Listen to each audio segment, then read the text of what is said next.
I'll do a simple animation of Mancandy's arm to illustrate how to animate the arms in FK and Mancandy, and also to show some things we can do with those little extra controls for bending that can do rubber hose animation in some cases. So let's do a really simple animation here where Mancandy just moves his hand up and down.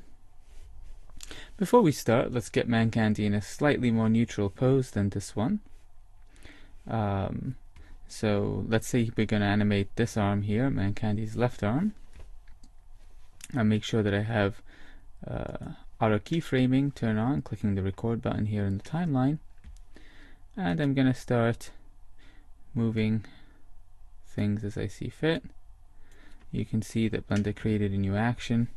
If I hit the home key here, we can see the new channel it created for the head. So since we're going to move this arm, we're just going to have Mancandy look at his own arm. We're just going to work from camera viewpoint for this particular animation. So we'll have his head sort of looking at his arm. Maybe have his neck a little bit forward.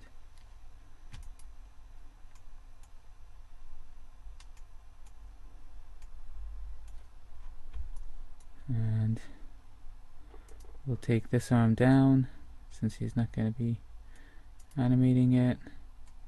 Relax his shoulder. Maybe relax it backwards a little bit.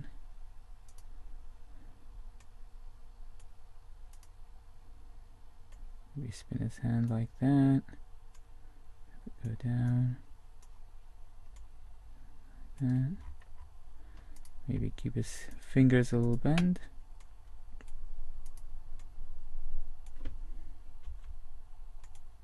See how nice it is that you can actually just grab all the fingers. You can lasso select them if you want and just animate them together. Since they all pivot roughly in the same area, it's fairly easy to just get that working. Since his arm's going to be out a lot, we'll lean him over this way a little bit. Pivot this foot like so. Rotate this foot out.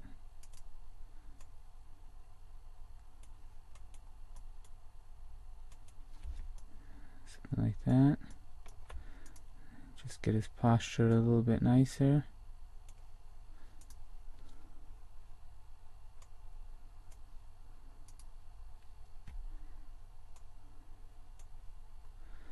There we go. So that's a good start. So that's our initial pose here for his body, and I'll save this as armanimation.blend. Okay.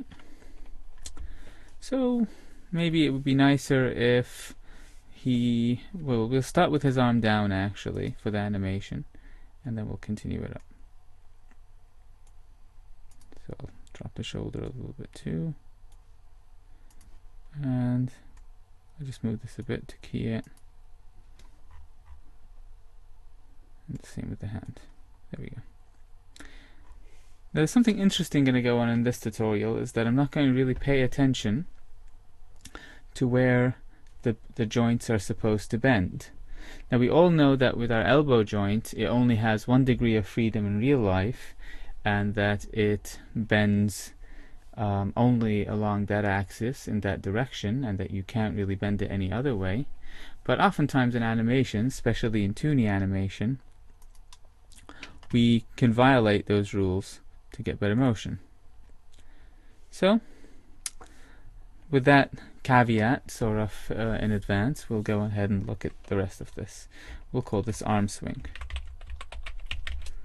So all I'm going to do in this animation is have Mancandy move his arm up and then down.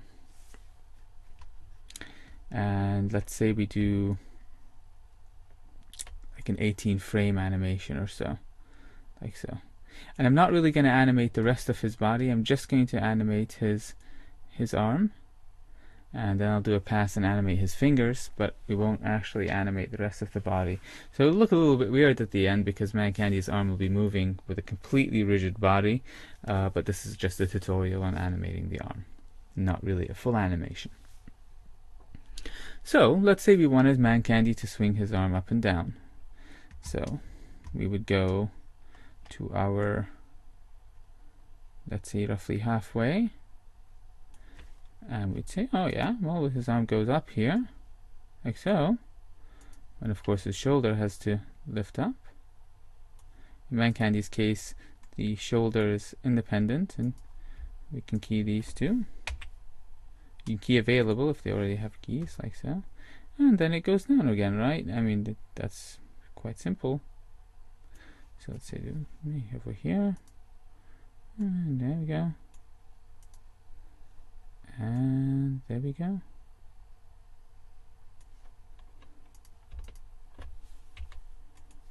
Let's see how it looks. Wow, that looks pretty robotic and pretty boring.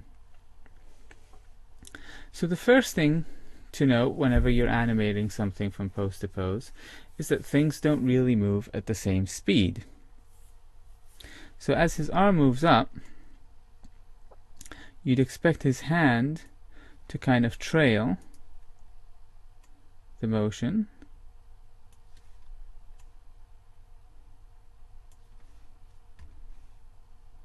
So his hand would be trailing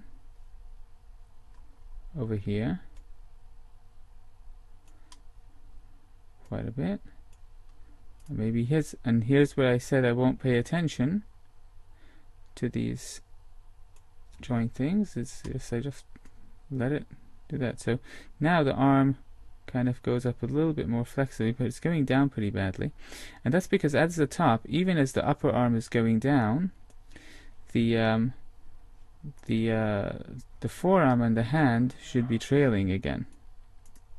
So we're actually going to do this super exaggerated thing here, and then I'll make this go down a little bit slower here. I'll speed up this. So let's have a look at that now. So now you'll notice at the top there's this pose and this pose in which the hand is kind of crossing each other, like making an X, and that'll give us, so already we have a little bit more life in this.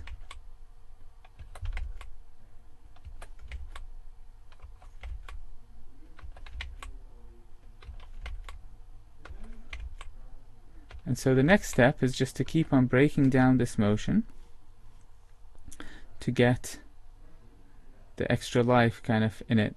So like here, the forearm isn't too bent, but like maybe here it's really trailing, like that. And the hand shouldn't really start from a bent position here, but it should end up bent pretty quickly. So maybe it starts from a normal position here, and then sort of bends here to keep the fingers kind of in the same place. And I don't think it's bent enough here, like so. It's got a little bit more life to it now. And so the basic key here is that not everything's moving at the same time. So indeed, as the upper arm is moving, forward in the arc, the hand and the forearm trail it and go backwards. And that's sometimes referred to as breaking the joints. And I'm not talking about the fact that I'm bending this the wrong way. I'm talking about the fact that the joints are moving at different speeds. They're not moving the same way, even though they're going to end up in the same place. Now, as the forearm starts to move backwards, the momentum on these two joints is still carrying them in that direction. And so here I might even increase that to keep this in the arc.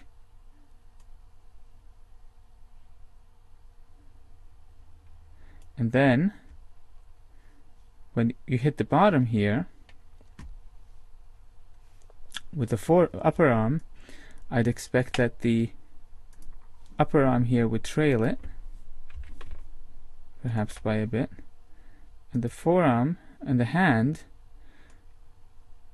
when you hit, probably should still be pointing backwards like that, and then kind of flop.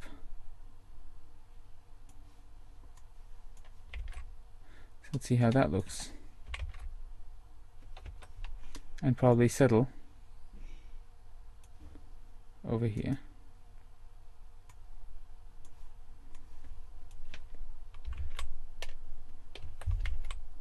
Doing a little bounce at the end, basically.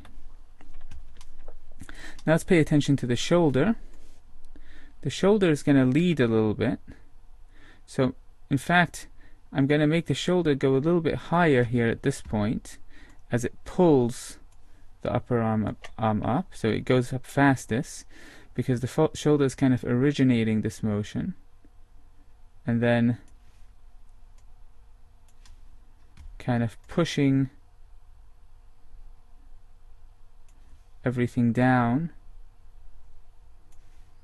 and then recovering at the end.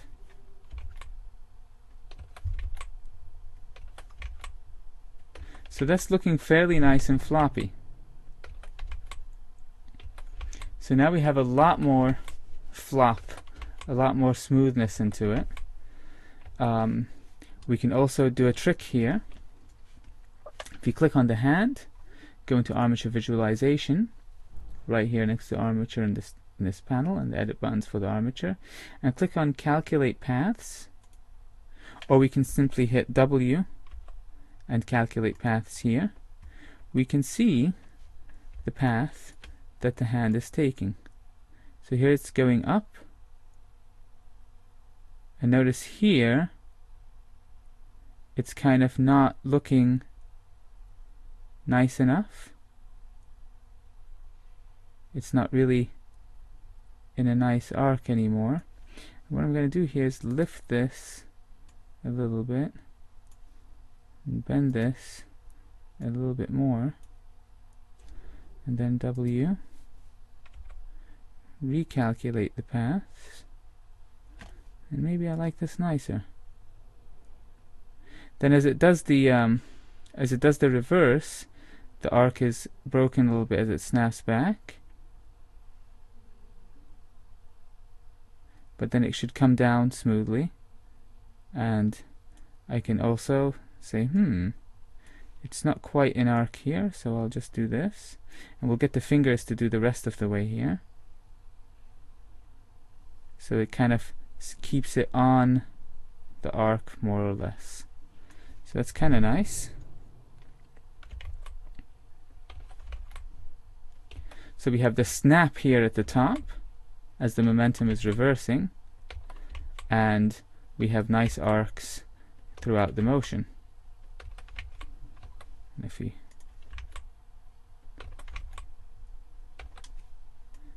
kind of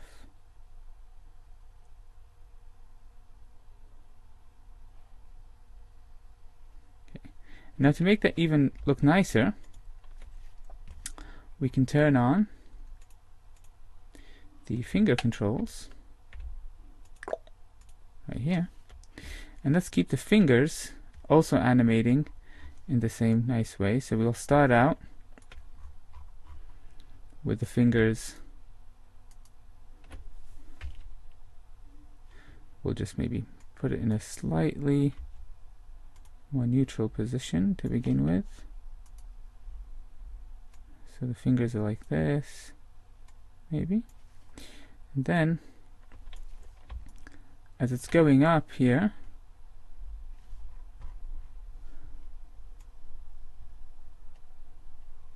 maybe here, I'll pay attention that the fingers are still sort of on the arc of the motion, more or less, kind of pointing to where they started. And when we start out, we can really kind of enhance that by having the fingers point to where they were at the beginning, so they're sort of dragging out as they go.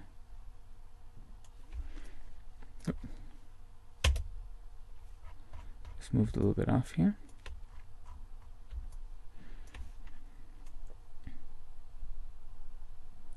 So here, as the hand is doing its snap, we can really help that by having the fingers really roll in.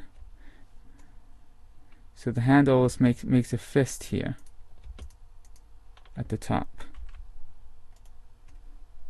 because they're sort of on this really tight, you can think of that snap as being on a really tight curve. So we can just really kind of accentuate that. Make sure it doesn't happen too early. I'll move this keyframe. I'll move it a bit here. So here we have the thing, and then here at the end,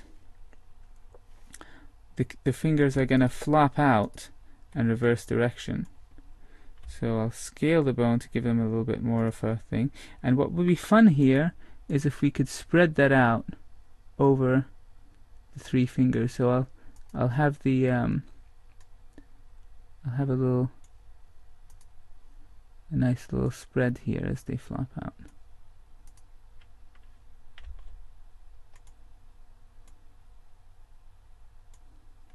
And then you can kind of rotate them in the direction. So here's the flop. And then here I'll just keep them in line more or less with the arc of the motion. Keep this one, thumb as well. And then as we come to the bottom, I'll sort of keep that going more, and I'll close them up a little bit.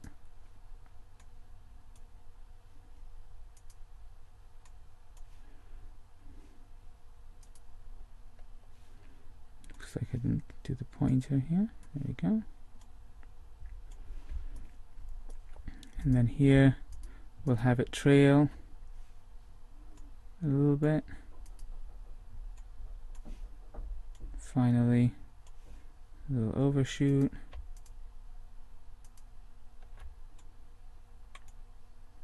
Scale that. Won't do it too extreme here, just a little bit.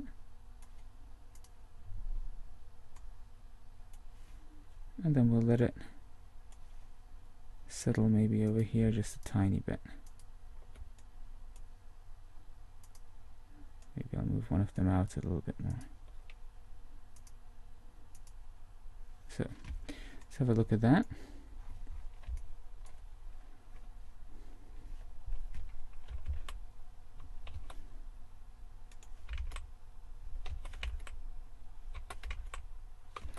I'm not really liking how things look like here. I think the fist should be here too. So I'm going to move that key like this. And I'm going to delay the sort of flopping out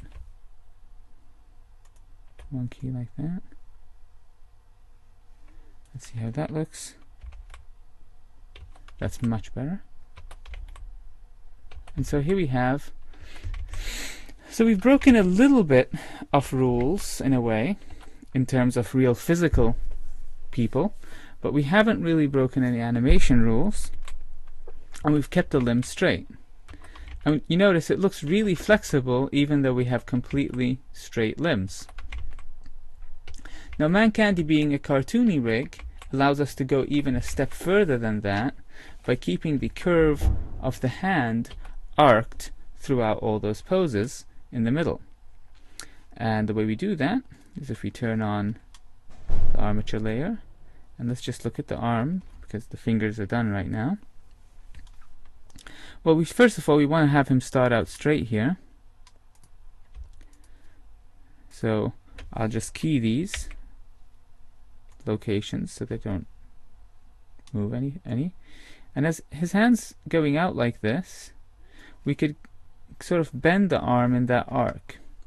Before we even start, I'm going to make sure that none of these are locked. See, by default, I had these controls locked on certain axes, like you couldn't move them on X. So just go through them and make sure all their location locks are cleared, because you're going to animate them from camera perspective in this case. And you can bend, and you can bend. You can use this guy to sort of smooth the bend a little bit. So now his thing is really getting bent, and we can kind of accentuate the lead that the shoulder has by going more in line with it over here. Kind of trail this one behind. Keep that. And then as we get to here, that becomes a little excessive, so we'll pull it down like that. Maybe this one has started to go like that, and this can stay roughly here. Now the one we really need to adjust is this reversal pose, of course. So this goes this way, this goes this way, and this seems like he wants to get pulled out a little bit, like so.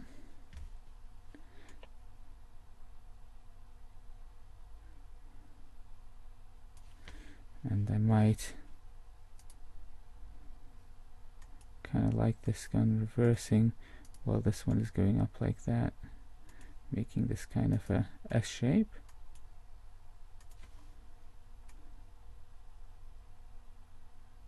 And here we just kind of tweak it. This is already straight now, while this is still bent. Notice this part is almost in its final position already. Oops. The upper arm here. And obviously it's not going to go way back, so we'll just tweak until we like it. A little bend here. And then here it's going to be straight, so we just hit these Alt-G and then I location. Let's see how that looks. You might have to tweak it. No, it's fairly okay. So now we've transformed Mancandy's arm from a rigid bunch of bones with muscle on them to a totally rubber hosey animation. And that concludes this arm animation tutorial. It would look a lot more natural, of course, if I had animated Mancandy's body as well, but that would be a much longer tutorial than this.